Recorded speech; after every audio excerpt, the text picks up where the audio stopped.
Hello everyone, स्वागत है आप सभी का टीए स्टेट एग्जाम्स में। मैं हाजिर हूँ बहुत ही प्यारी सी अपडेट के साथ। जैसा कि आपने थंबनेल में देख लिया है और हमारे बहुत से ऐसे साथी हैं जो ये जानना चाहते हैं कि अगर उनका selection Uttar Pradesh police constable भर्ती परीक्षा में हो जाता है तो उनको सैलरी कितनी मिलेगी। इस छोटे से सेशन के माध्यम से मैं आपको सारी डिटेल बताऊंगा। कितनी सैलरी मिलती है, कितना बेसिक पे होता है, कितना एक्स्ट्रा अलाउंसेस मिलते हैं, वो सारी डिटेल हम इस छोटे से सेशन के माध्यम से जो है जानने का प्रयास करेंगे। और आठवां जो वेतन आप देखोगे, अगर इसकी अनुशंसाएं मान ली जाती हैं और ये लागू हो जाता है, हालांकि ऐसी कवायद लगाई जा रही है कि ये जो आठवां वेतन है इसकी जो अनुशंसाएं जो सिफारिशें हैं वो 2026 से लागू हो जाएंगी। तो उसके बाद आपका वेतन कितना हो जाएगा, इस पर भी हम लोग चर्चा करने वाले हैं। अगर आप टीए स्टेट एग्जाम्स पर पहली बार आए हो तो चैनल को जरूर सब्सक्राइब कर लेना और भी लेटेस्ट अपडेट्स पाने के लिए, ठीक है। चलो भैया, ये बात बिल्कुल सही लिखी है यहाँ पर कि नई सैलरी देखकर आप चौंक जाएंगे। मतलब क्या है, यहाँ पर जब आठवां वेतन आपका लागू हो जाएगा उसके बाद आपकी जो सैलरी बनेगी ना, उस सैलरी को देखकर आप चौंक जाओगे। क्या यूपी पुलिस की सैलरी इतनी भी हो सकती है क्या? चलिए हम बात कर लेते हैं यहाँ पर पहले बेसिक चीज़ों के बारे में। और बेसिक चीज़ ये रहेगी आपकी कि उत्तर प्रदेश पुलिस कांस्टेबल की जो आपकी भर्ती है, जो परीक्षा है जो होने वाली है, और ये लेवल 3 की जॉब रहेगी। याद रखना, ये लेवल 3 की जॉब है। यहाँ पर इसका जो ग्रेड पे रहता है 2000 रुपये रहता है। और जो बेसिक पे बनता है, आपका बेसिक पे बनेगा 21,700 से लेकर 69,100 रुपये तक। मतलब क्या है इस बेसिक पे का? बेसिक पे का मतलब ये है कि आपकी जो सैलरी है 21,700 से ज्यादा रहेगी और इतने से कम रहेगी, यानी कि आपकी सैलरी इतने के बीच वेरी करेगी, ठीक है। 21,700 से ज्यादा ही रहेगी और 69,000 तक आपकी सैलरी बन सकती है यहाँ पर, ठीक है। अब यहाँ पर सैलरी जो रहेगी बेसिक पे, आप देख लीजिए ट्रेनिंग के दौरान कितना रहेगा, बहुत ज्यादा महत्वपूर्ण रहेगा ये पॉइंट।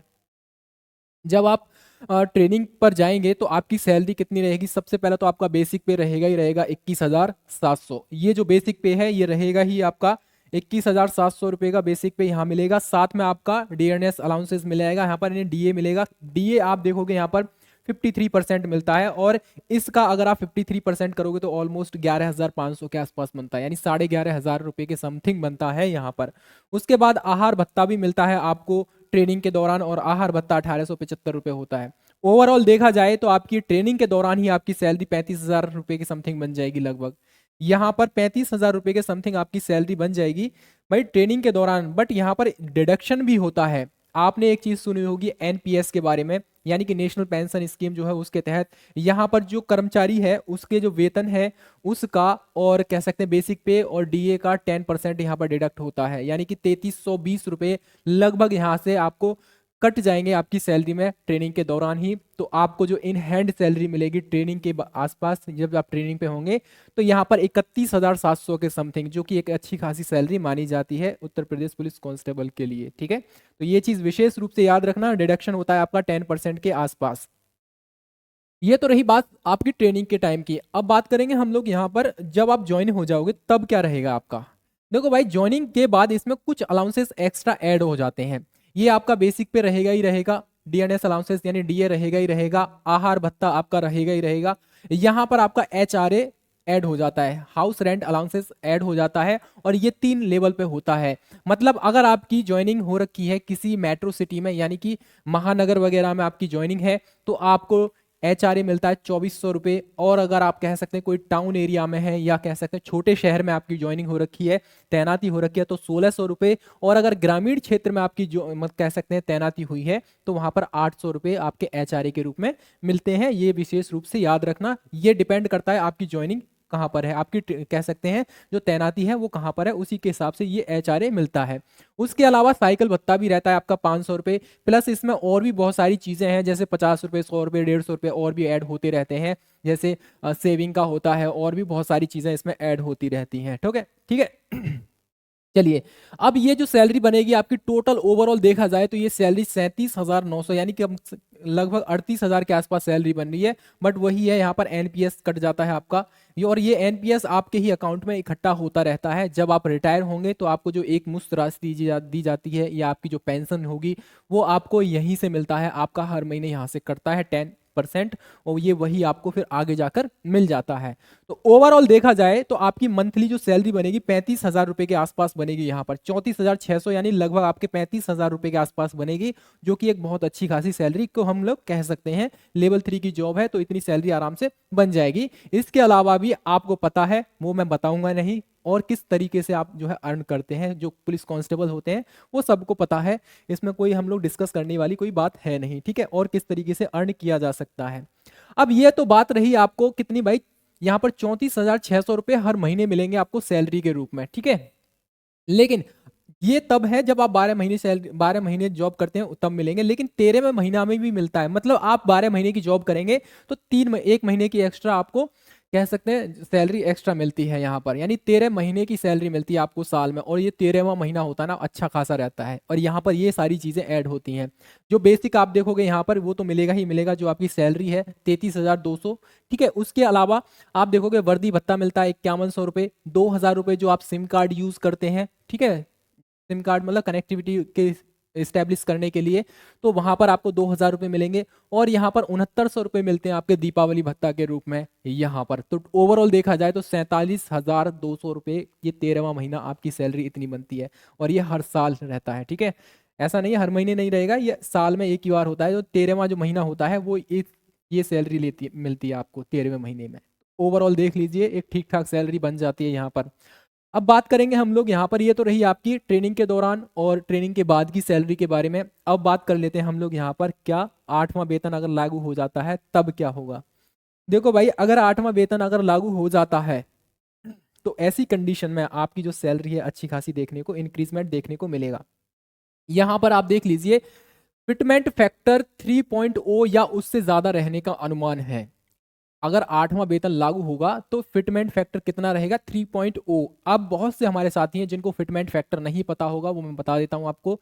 फिटमेंट फैक्टर ये होता है, यहां पर देख लीजिए, पुराने वेतन से रिवाइज्ड या बढ़ा हुआ वेतन कितना ज्यादा बढ़ेगा, ये उस पर डिपेंड करता है फिटमेंट फैक्टर पर।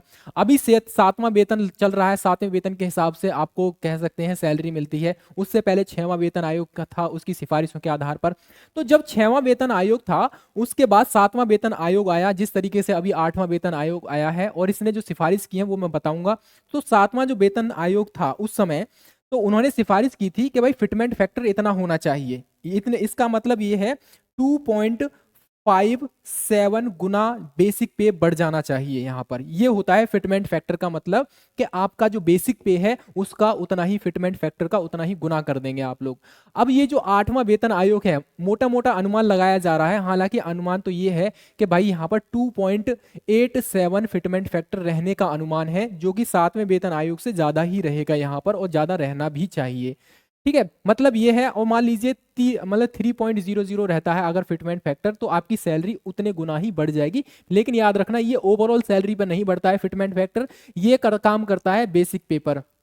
मान लीजिए, ये एग्जाम्पल के तौर पर मान लीजिए कि आपका बेसिक पे 10,000 रुपए है, और 8वें वेतन आयोग ने बोला है कि भैया फिटमेंट फैक्टर इतना रहेगा, यानी 3.00 रहेगा, तो 10,000 का इतने गुना कर देंगे आप लोग, तो आपका बेसिक पे इतना बन जाएगा यहाँ पर, यानी 30,000 रुपए आपकी सैलरी यहाँ पर बन जाएगी। फिर इसके अलावा एक्स्ट्रा अलाउंसेस इसमें ऐड होते रहेंगे, तो वो पहुंच जाएगी 50 प्लस और 60 के आसपास, ठीक है।